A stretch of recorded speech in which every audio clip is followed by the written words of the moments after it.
आसिफ और आप देख रहे हैं SPN न्यूज़। इस वक्त नेहा मेरे साथ मौजूद है और नेहा से जानने की कोशिश करेंगे कि प्रियंका गांधी के सामने क्या योगी जी जो है वो उनका जो है प्रचार करने का प्लान बनाने का तरीका थोड़ा सा फीका तो नहीं पड़ रहा है। क्या यही वजह तो नहीं है कि पीएम मोदी और अमित शाह जो है यूपी आ रहे हैं? सवाल ये भी है कि तमाम विपक्ष के जो दिग्गज नेता है क्या उनके सामने प्रियंका गांधी का जो दबदबा है वो कुछ ज़्यादा तो नहीं हो गया? इन्हीं तमाम सवालों पर बात करेंगे। नेहा, आपका बहुत बहुत स्वागत है। सबसे पहला सवाल यही है जिस पे आज जिक्र करते हैं कि क्या प्रियंका गांधी का जिस तरह से फिलहाल दबदबा है, क्या यही वजह तो नहीं है कि योगी सरकार उसका मुकाबला नहीं कर सकी? क्या इस वजह से चुनावी रणनीतिकार चाणक्य कहे जाने वाले अमित शाह जी का 2 दिन का दौरा है यूपी में, क्या इसी चीज को देखते हुए? हाँ, कह सकते हैं कि देखिए प्रियंका गांधी का इस वक्त में यूपी में जो दबदबा हो रहा है वो काफी हद तक बहुत ज्यादा हो रहा है, क्योंकि वो एक वक्त पे नहीं था। अगर हम पीछे की तरफ जाएं, पीछे के वक्त में जाएं, तो शायद कांग्रेस इतने वक्त से वहाँ सक्रिय नहीं थी जिस उससे आप दिखाई दे रही है उत्तर प्रदेश में। और बात अगर हम अमित शाह की करें तो अभी 29 तारीख को उनका लखनऊ दौरा है 2 दिन का, और इस वक्त पे भी पहले पीएम मोदी ने वाराणसी का दौरा किया था। तो देखिए आपकी एक तरफ प्रियंका गांधी है और एक तरफ जो देश के प्रधानमंत्री है वो कांग्रेस पार्टी को मात देने के लिए खुद दौरे कर रहे हैं। मतलब कि कंपेयर हो रही है प्रियंका गांधी की प्रधानमंत्री से, प्रधानमंत्री प्रियंका गांधी से अपनी कंपेयर कर रहे हैं। एक तरफ प्रियंका गांधी दौरे कर रही है, पूरी अपनी पार्टियां प्रचार रैलियां कर रही हैं, और एक तरफ गृह मंत्री और देश के प्रधानमंत्री दौरे कर रहे हैं। तो देखिए दोनों पार्टियों में कितना फर्क है, कितना अंतर है। और यही वजह है कि सीएम योगी जी का जो है थोड़ा सा वैल्यू इस मसले में और इस हालात में थोड़ा कम दिखते हैं। लेकिन सवाल ये है नेहा, जैसा आपने बाखूबी बताया कि वाराणसी से जो पीएम मोदी का संसदीय क्षेत्र है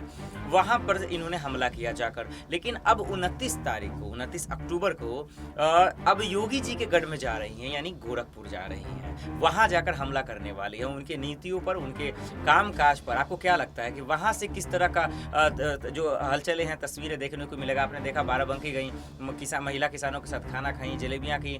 आपने देखा आगरा कांड पर फोटेज आई, महिला पुलिसकर्मी के साथ सेल्फी आई।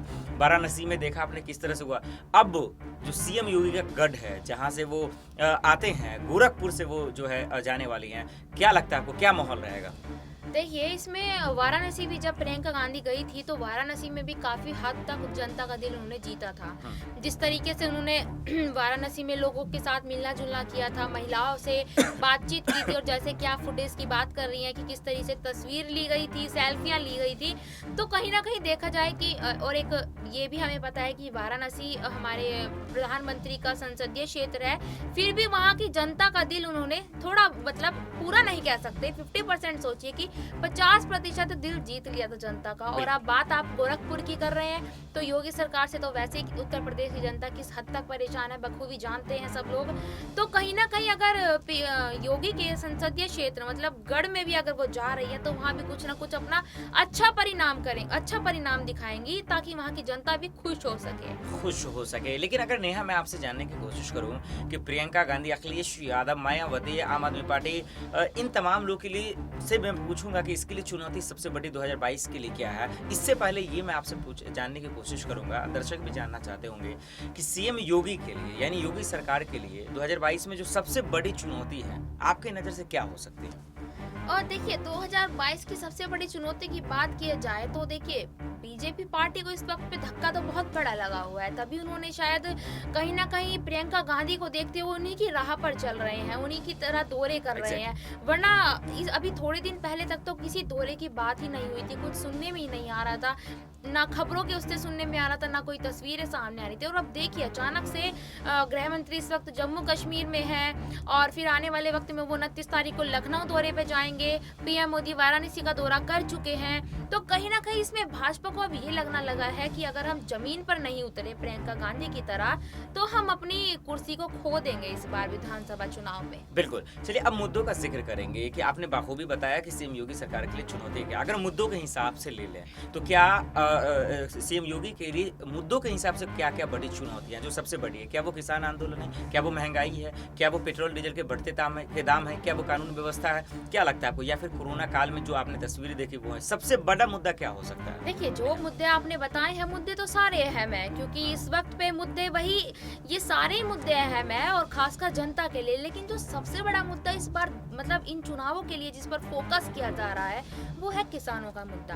क्योंकि किसानों का मुद्दा ऐसा है कि 11 महीने हो गए हैं किसानों को आंदोलन पे बैठे हुए और उनकी कोई सुनवाई नहीं हुई अभी तक। और यही मुद्दा और किसानों का मुद्दा मतलब किसानों का समर्थन करने के लिए प्रियंका गांधी इस वक्त उतरी हुई है, कांग्रेस पार्टी उतरी हुई है। तो कहीं ना कहीं किसान तो वैसे ही बीजेपी पार्टी से पूरी मतलब 36 का आंकड़ा दिखाए हुए हैं जब से बैठे हैं वो धरने पे। तो कहीं ना कहीं ये बहुत बड़ी चुनौती है किसान आंदोलन बीजेपी के लिए। बिल्कुल, इसमें कोई शक नहीं। अब वही विपक्ष की बात कर रहे हैं, हाँ, चाहे वो कांग्रेस हो, सपा हो, बसपा हो, इन लोगों के लिए 2022 में जो चुनाव है, कौन ऐसे चाहे मुद्दे हों या फिर इन लोगों के लिए क्या लगता है आपको, क्या सबसे बड़ी चुनौती है? और देखिए, अगर सारी विपक्षी पार्टियों की बात की जाए तो सबसे पहले अगर देखा जाए तो बेरोजगारी सबसे ज्यादा देखी जा रही है। और उत्तर प्रदेश में बेरोजगारी, महिलाओं का सम्मान, मतलब वही अहम मुद्दे जो कांग्रेस पार्टी ने जिन मुद्दों पर ध्यान दिया है, यही चुनौतियों के मुद्दे हैं जो शायद बीजेपी ने भी नहीं ध्यान दिए थे। और कहीं ना कहीं जो विपक्षी पार्टी है उन्होंने भी कोई ना छोटी मोटी चूक कर दी थी, जिन मुद्दों को इस वक्त कांग्रेस पार्टी लेकर बैठी है। तो वही अहम मुद्दे हैं जो कहीं ना कहीं कमियां, जिन मुद्दों पर कमियां दिखाई दी थी, उन्हीं मुद्दों को कांग्रेस पार्टी ने उठाया और विपक्षी पार्टियों ने शायद ही कभी उन मुद्दों पर नजर डाली होगी। बिल्कुल, इसमें कोई शक नहीं है। एक आखिरी सवाल नेहा आपसे जो बहुत ही लाजमी है, जो आज हमारा आज का मेन सवाल था जिस पे हम लोगों ने जिक्र भी किया, लेकिन अब जो सवाल है नेहा जो बहुत अहम है कि प्रियंका गांधी के बारे में बाखूबी आप जान रही हैं, अभी जो हालात हैं, जिस तरह से अभी प्रदर्शन कर रहे हैं, जिस तरह से जो लहर अभी प्रियंका गांधी का यूपी में चल रहा है, एक सवाल ये कि क्या इसको बरकरार रख पाएगी। एक दूसरा मेरा सवाल इसी में है कि क्या प्रियंका गांधी का मुकाबला, मेन मुकाबला किससे होगा? क्या वो सीएम योगी हैं, क्या वो अमित शाह जी हैं, क्या वो जेपी नड्डा जी हैं, या फिर देश के वजीर आजम प्रधानमंत्री नरेंद्र मोदी हैं? कौन लगता है आपको कि सबसे ज्यादा मुकाबला किससे होगा? और जो लहर अभी प्रियंका गांधी का है, क्या 2022 तक, जब तक चुनाव ना हो जाए, क्या बरकरार रख पाएंगे? देखिए, जो आप मुकाबले की बात कर रहे हैं, वो इस वक्त मुकाबला तो कांग्रेस पार्टी का और प्रियंका गांधी का पूरा पीएम मोदी के साथ हो रहा है। और दूसरी अगर हम बात करें तो उत्तर प्रदेश की सिर्फ बात करें तो उत्तर प्रदेश में तो साफ दिखता है कि योगी सरकार को उनको हटाना है।